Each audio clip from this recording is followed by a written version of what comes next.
La Universidad Autónoma Metropolitana te invita al LibroFest Metropolitano 2022. Hola, ¿qué tal? Yo soy Berenice Bolaños. Hola, yo soy Oscar Juárez. Hola, yo soy Zaida Estrada y somos estudiantes de la Maestría en Literatura Mexicana Contemporánea de la UAM Escapotzalco. Nosotros somos los encargados de dirigir el taller Aproximación a la narrativa de escritoras fantásticas mexicanas. Bienvenidos.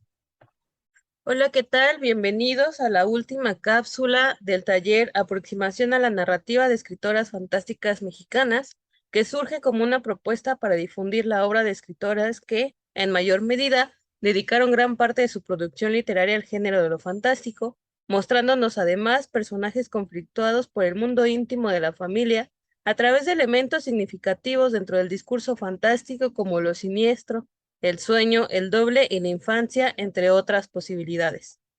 En la sesión anterior dedicada a Adela Fernández, observamos lo fantástico desde la relación de los dos personajes marginales, la tía Nedina y el narrador. Un viaje literario en donde la superstición, el presagio y la sorpresa siniestra forman parte estructural del relato.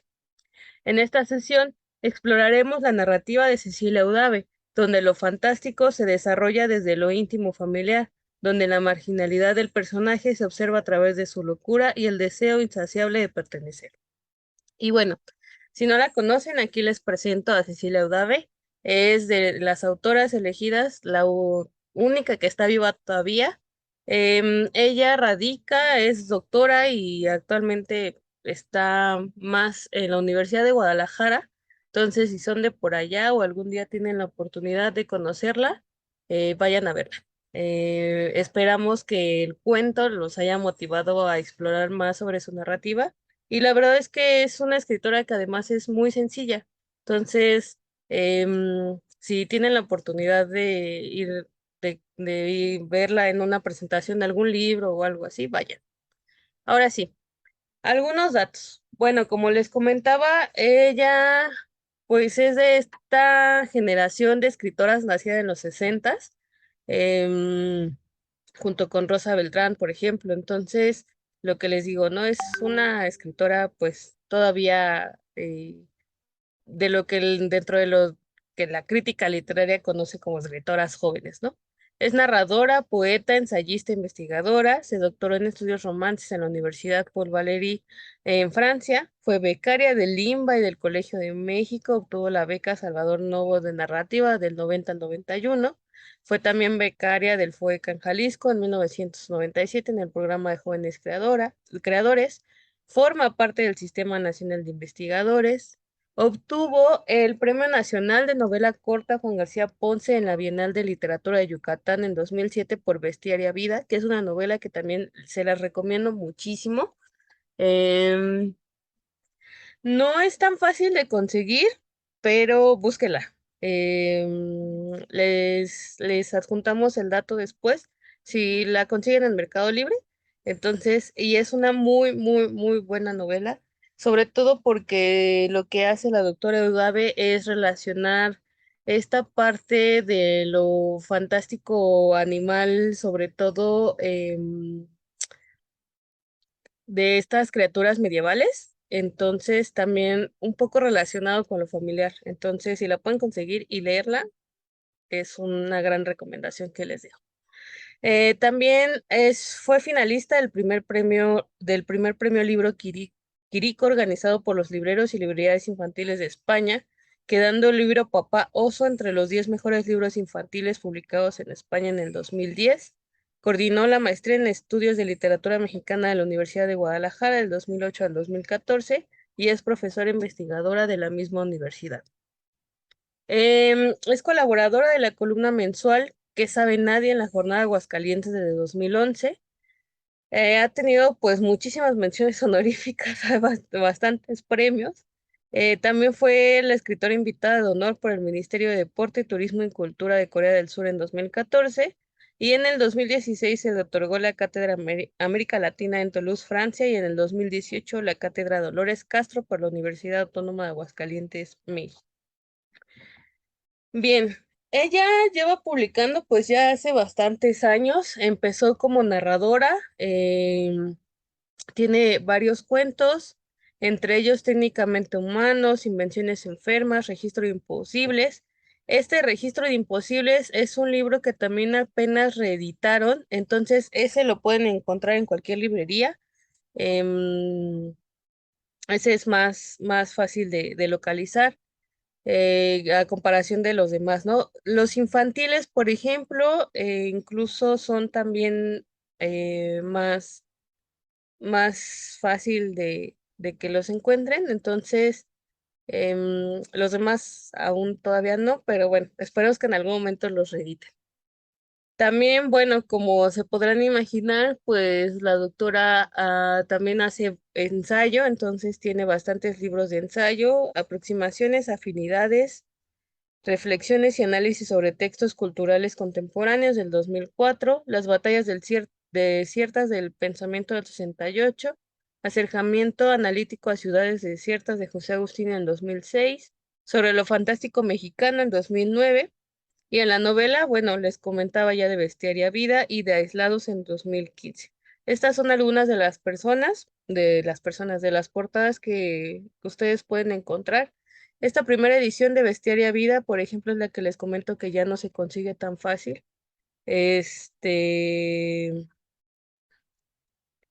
Entonces, la otra edición es muy parecida a esta de Microlapsos. Y bueno, Papá Oso es un libro infantil y Al final del miedo, el otro que les comentaba que todavía sí se consigue. Ahora bien, hay algo que decir muy importante sobre Cecilia Udave y es que ella no se considera precisamente como escritora de lo fantástico, ¿no? Entonces, ella más bien dice que es como de lo insólito, ¿no? Y bueno, Oscar, ¿me ayudas por favor con la primera cita? Claro, soy esencialmente una escritora de umbrales. A mí me gusta situarme justo en la línea que separa lo real de lo insólito, y ahí me encuentras, en esa frontera de lo inusual. No dejamos de leer la posibilidad de que el mundo no es perfectamente confiable y que en la realidad tienen que pasar cosas que desestabilicen ese concepto que nos han entregado, que convivimos con lo insólito, pero nos da miedo admitir que nos ha pasado algo que no podemos explicar. Muchísimas gracias. Entonces, lo que la doctora Udave dice es que justamente hay una frontera, ¿no? En el que la realidad pues empieza como a desestabilizar. En ese sentido, bueno, es hacia donde ella dirige toda su obra. Sai, ¿me ayudas con la segunda cita, por favor?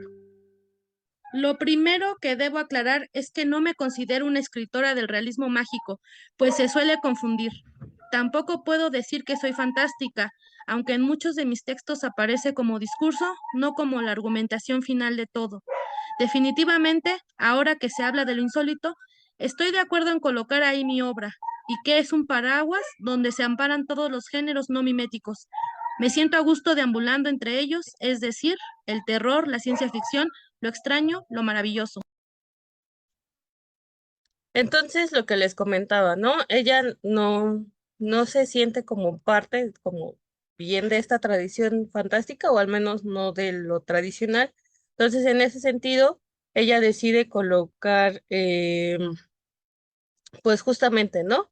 Su obra dentro de lo insólito, ¿no? De lo que causa cierta incertidumbre, de lo que causa cierta zozobra. Entonces, hacia allá va dirigida un poco también el análisis del cuento.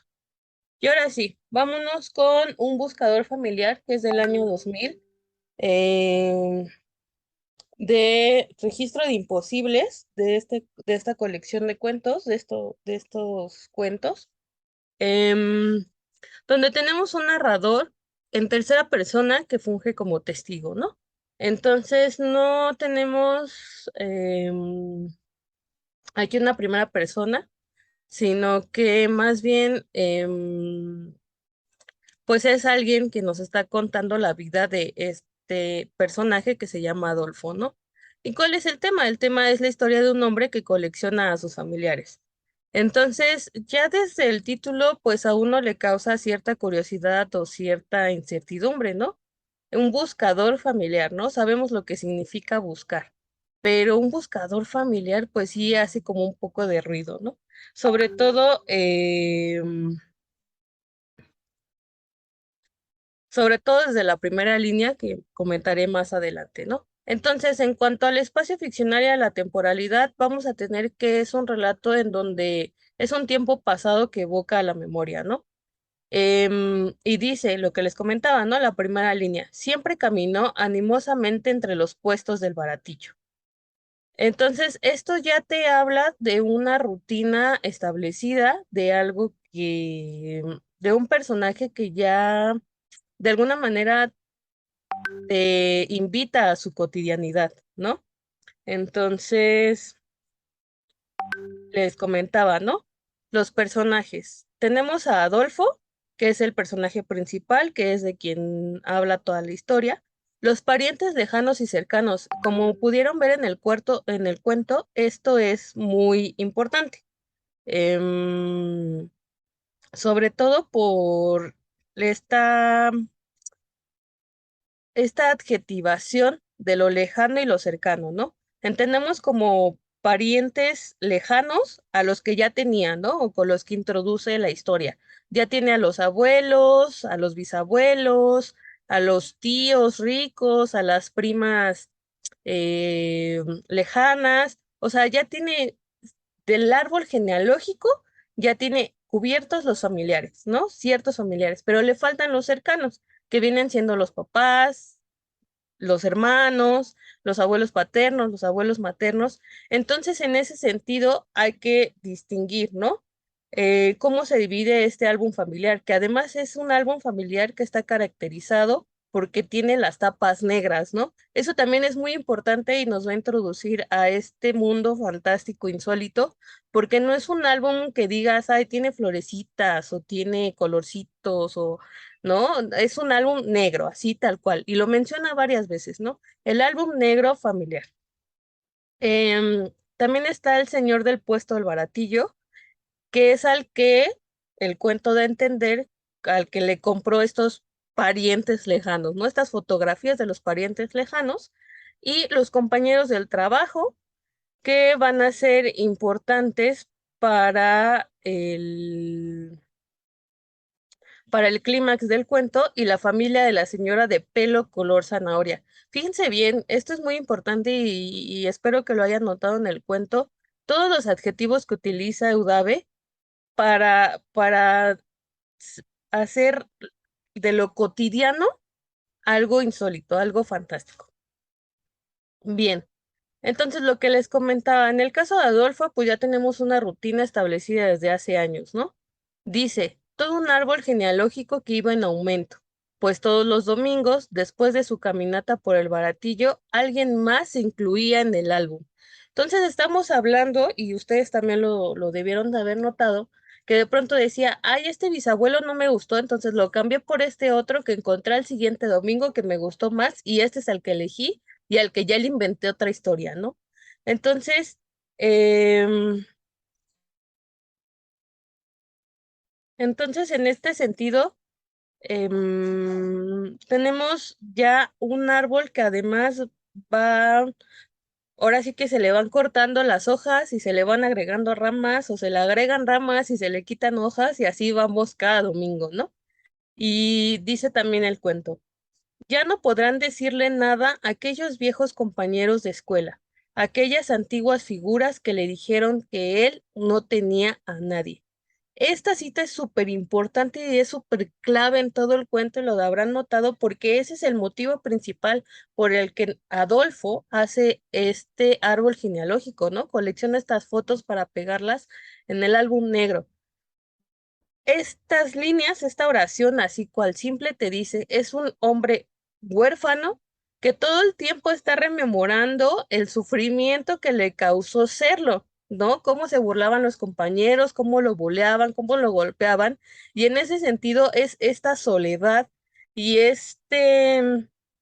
y esta marginalidad si pensamos en lo que les comentábamos en la sesión introductoria, lo que lo orilla a crearse toda esta fantasía de la familia, ¿no? Entonces, jamás, jamás, jamás pierdan de vista esta cita, es súper importante. Él ya tiene una familia, entonces al tener una familia ya no es huérfano. Entonces ya en ese sentido ya no hay manera de que se burlen de él. Bien, lo que les comentaba, los familiares lejanos y cercanos, ¿no? Que son em, los adverbios que utiliza Udave, ¿no? Todos son escogidos por Adolfo. Los primeros por estampas recolectadas en puestos de periódicos, los familiares lejanos, y los segundos son elegidos con base en su experiencia de coleccionador, que eso también lo dice, ¿eh? En algún punto del cuento dice que mis años de experiencia de buscador me han llevado a... Entonces, ya lleva, pues imagínense, ¿no? Desde que era niño, en esta idea de que tiene que pertenecer a un lugar, que él busca romper con esta despertenencia del mundo y entonces decir, ay, en algún lado quepo, ¿no? Aunque mis compañeros me hayan dicho que no, yo tengo un lugar en el mundo y ese lugar en el mundo me lo voy a buscar, me lo voy a encontrar y me lo voy a crear, ¿no? Oscar, ¿me ayudas por favor con esta cita? Sí. Quizá también porque sabe que resulta más difícil localizar a una buena madre, a un padre digno, a unos hermanos honestos y agradables, a sus hijos, a sus tíos y primos. No puede ir al baratillo y comprarlos, ahí no están. Acuérdense que es muy importante que no perdamos de vista que el tío, por ejemplo, es rico o que la prima es bastarda. Además, él escoge familiares escandalosos, ¿no? O que tengan algo interesante, ¿no? Algo que sorprenda a los demás para contarles, ¿no? Que les cause cierta curiosidad y cierto, incluso como sensacionalismo, ¿no? Eh, cierto pues sí, como atracción al chisme, ¿no? Como decir, ay, pero ¿cómo es que llegó tu tío o tu primo a eso, ¿no? Entonces, en ese sentido, los familiares lejanos no le parecen tan importantes, justamente porque dice, bueno, pues los cambio y listo, ¿no? Si no me gusta ahora, qué me inventé? Algo más les agrego a los nuevos. Pero sí es muy importante para él el escoger al padre, ¿no? Porque dice el padre digno, a unos hermanos honestos y agradables, ¿no? Entonces, como no los puede encontrar en cualquier lado, el trabajo de Adolfo entonces va a ser escogerlos, ¿no? Perseguirlos, hacerle de espía. Y aquí viene la cita del recuerdo, lo que les contaba, ¿no? Lo que ustedes ya leyeron.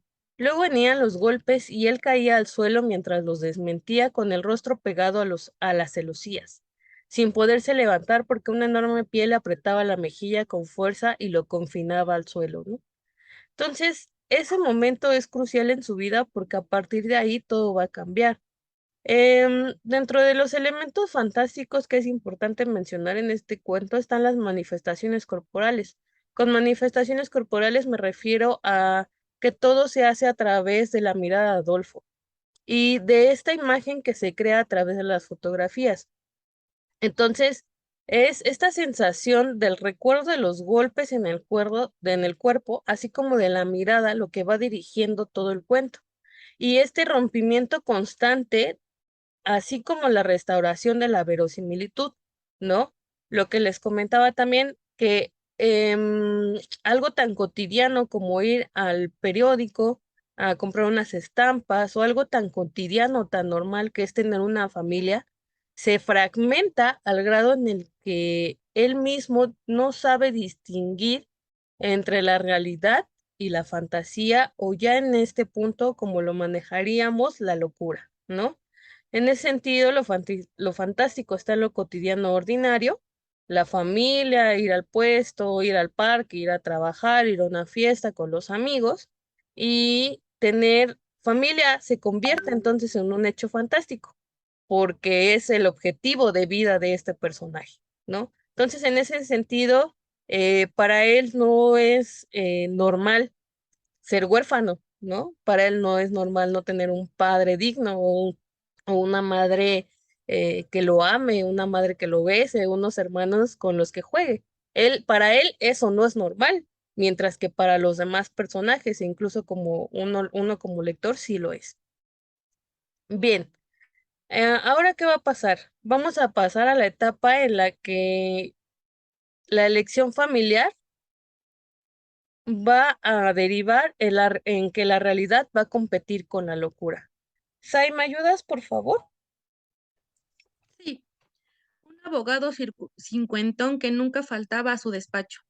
El traje impecable, la cabeza en alto, los clientes satisfechos, las manos grandes. Y lo eligió porque era bueno, porque hablaba fuerte, porque quería a su familia verdadera y aparecía con ella en las fotos. Entonces, si se acuerdan, cuando empieza a buscar a los familiares cercanos, dice, no voy a escoger a cualquiera y decide como incluso como espiarlos, ¿no? Le hace como de espía. Entonces va, los persigue, o sea, los persigue en el sentido de que los espía, los busca, los va, analizando, ¿no? Aplica la de esta serie, ¿no? La de You, así de, bueno, voy a vigilarlos y entonces, hasta que lo terminan convenciendo, ¿no? Porque además tienen que ser familiares que a él lo terminan convenciendo, que le convengan, ¿no?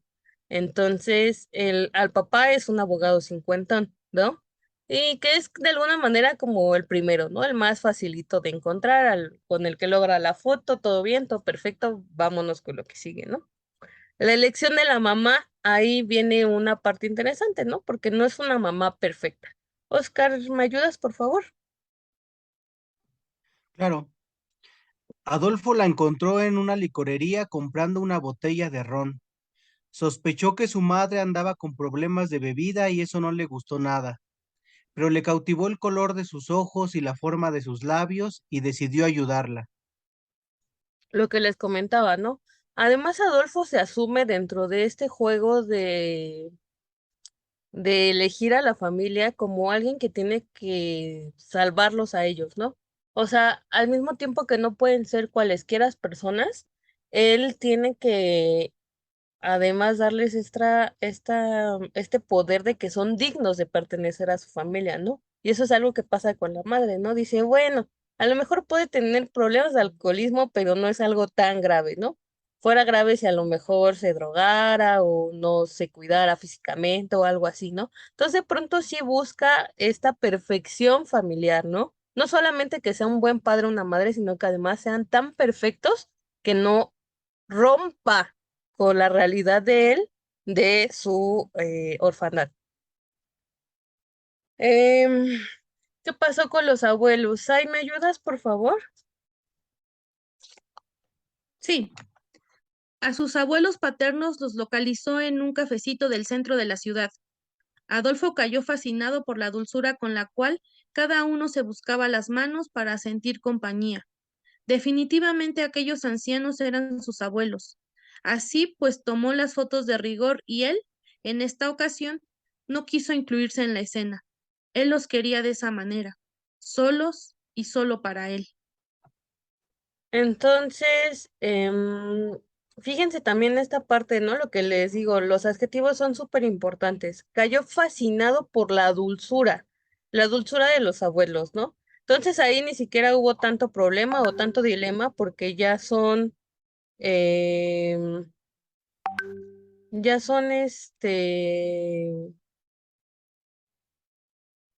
ya son ellos tan perfectos en sí mismos que no hay necesidad como de buscarles más, ¿no?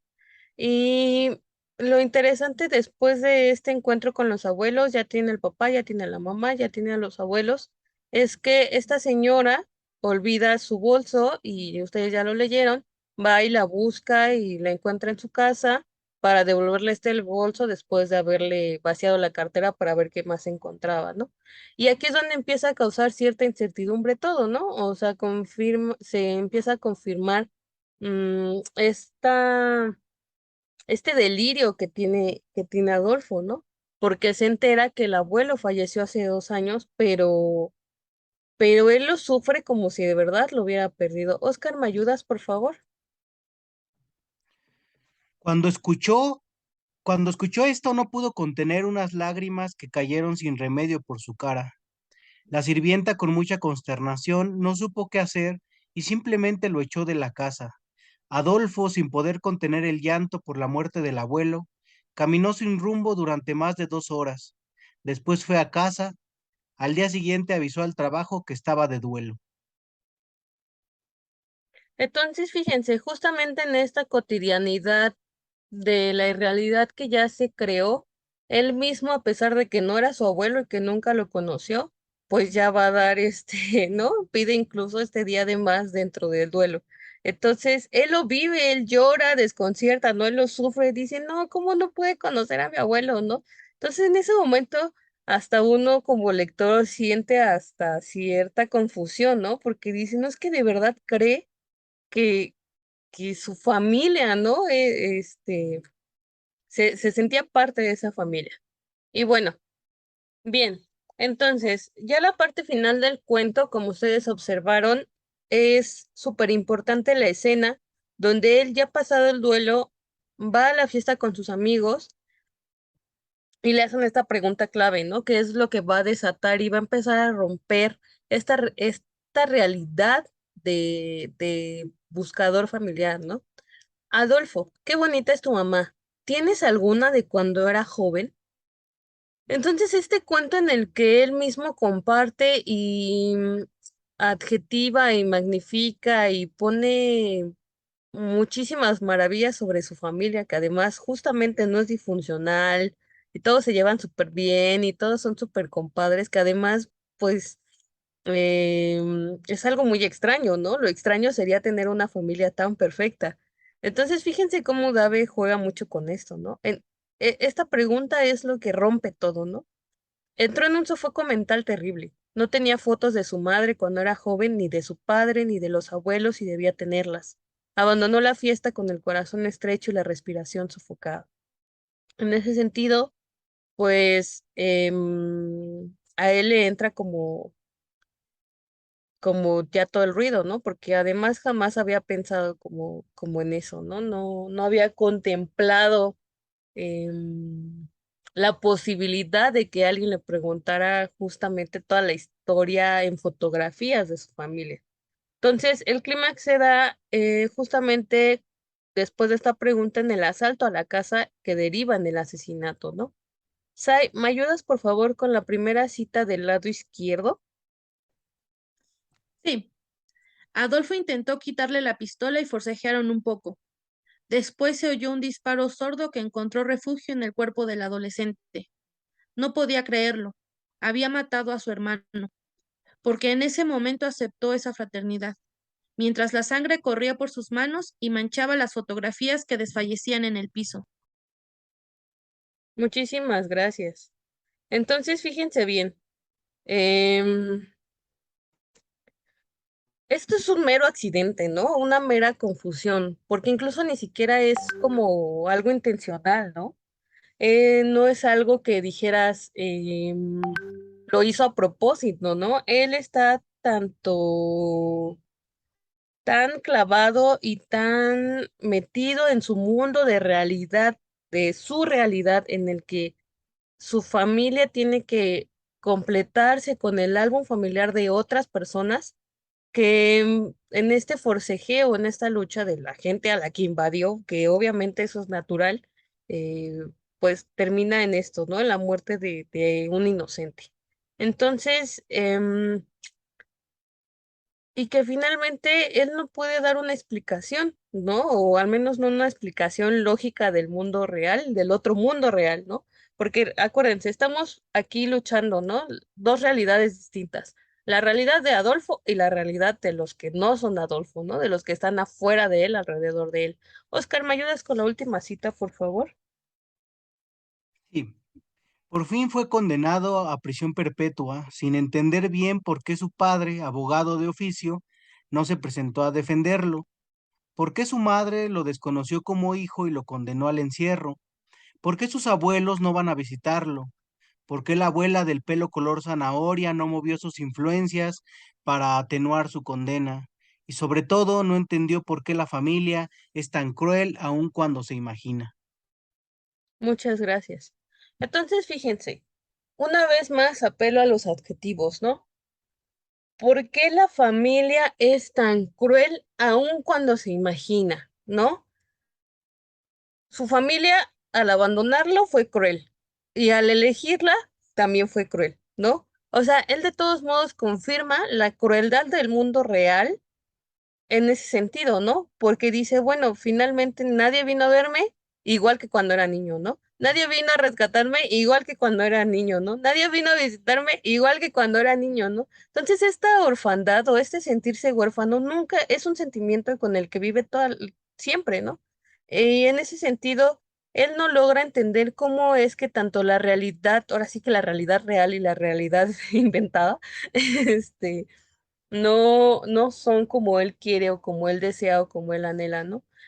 Vuelvo a lo que les comentaba al principio, ¿no? Esta sensación de despertenecer es lo que lo abruma todo el tiempo y que no lo hace sentir parte de un mundo y lo que lo lleva finalmente a derivar en este sentido a su trabajo de espía, de buscador y y de crear un álbum negro familiar, ¿no? Y bueno, espero que les haya gustado tanto este cuento como a mí. Revisen los demás, chequen las recomendaciones que les hice de Cecilia Udave.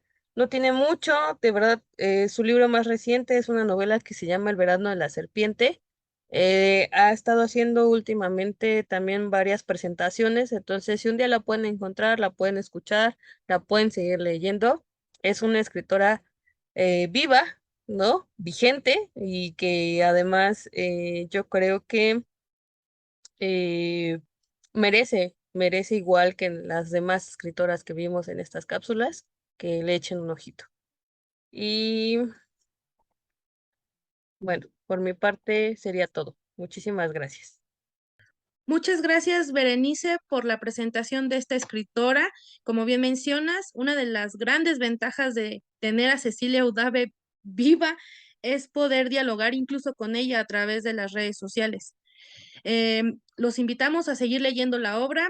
Berenice nos compartió una presentación sumamente completa de esta autora, así es que ahí tienen el video para que puedan regresar en el momento que quieran a buscar esa información. Oscar, ¿tienes algún comentario que decir sobre este cuento magnífico? Claro, sí, Saida. Gracias, Bere, por la presentación. Eh, pues es un cuento muy interesante. Qué bueno que lo vimos al final. Creo que estamos cerrando con broche de oro este curso. A mí me parece, desde la primera vez que lo leí, y yo se lo comentaba a mis compañeras, es una historia fantástica, pero también que a mí siempre me ha parecido muy triste. Creo que eh, pues este juego donde interviene la locura y donde entran todas estas relaciones familiares fallidas, eh, pues nos hace ser consciente en este caso, pues de la familia con la que nosotros contamos y y pues de lo difícil que puede ser para alguien el no contar con ningún tipo de familiar, ¿no? Creo que este recurso de Udave para ambientarlo fantástico me parece muy bueno. Y bueno, yo, como siempre, recuerdo otros cuentos de la tradición fantástica mexicana. eh, en este caso, pues en la parte de la orfandad de la que hablaba Berenice al final de su exposición, pues me hace recordar el cuento con el mismo nombre que tiene Guadalupe Dueñas, ¿no? Y de ver la forma en esa forma cruel donde, pues donde los familiares se alejan, ¿no? Se alejan de esta mujer. O por otro lado, en la cuestión de la locura, pues la noche de loco, la noche que nos comenta Francisco Tario, ¿no? En su ópera prima, que es La Noche. Y pues bueno, a mí no me resta más que, pues, que agradecerles a todas ustedes que se inscribieron al curso y ojalá les haya gustado. Como ahí tenemos un correo electrónico donde ustedes se pueden dirigir y cualquier cosa, si necesitan alguna recomendación de cualquier tipo, pues aquí estamos. Muchas gracias. Muchas gracias a todos los que nos vieron, nos escucharon y que se acercaron a este taller, como bien lo mencionó Oscar. Creo que este taller introductorio es muy satisfactorio, pues nos lleva de la mano con conceptos y con ejemplos de lo que se puede entender por literatura fantástica. Algo que quiero mencionar sobre todo este viaje que hicimos a través de estas lecturas, a través de los cuentos y a través también de una breve semblanza de cada una de las escritoras, es que casi en la mayoría de los cuentos entrevemos ese mundo familiar que trastoca el tiempo y el espacio de lo cotidiano para dejarnos ver aquello que se esconde a través de los recuerdos de la infancia, del recuerdo del pasado, de los temores o, como en el caso de Cecilia Udave, de los anhelos por encontrar un lugar donde pertenecer. Y bueno, yo no preparé un discurso tan bonito como Zaida, pero al igual que ellos, espero que les haya agradado tanto la elección de los cuentos como de las autoras. La verdad es que pues quedan muchísimos textos todavía más que descubrir. em, Muchísimas autoras y autores también por compartirles. Entonces, ojalá esto quede sembrado en ustedes como una semilla para que en un futuro, si no se dedican a la literatura o si ya se dedican a la literatura, pues se sientan atraídos por este camino tanto de lo fantástico como de lo literario, ¿no? Los comentamos muchísimas veces, ¿no? Hay hay muchos que merecen todavía una justicia, tanto por parte del lector como de la crítica, entonces los invitamos a que en algún momento rieguen esta semillita que hoy les plantamos con estas cápsulas y que florezca en algún futuro, ya sea compartiendo estos mismos textos o haciéndose investigadores o, por qué no, en algún momento hasta críticos literarios de literatura fantástica, ¿no? Entonces, ojalá haya quedado algo dentro de sus corazones y que lo hayan disfrutado mucho y pues muchas gracias por aventarse todas las cápsulas y todas nuestras trabas y todo, ¿no? Y pues ya. Gracias.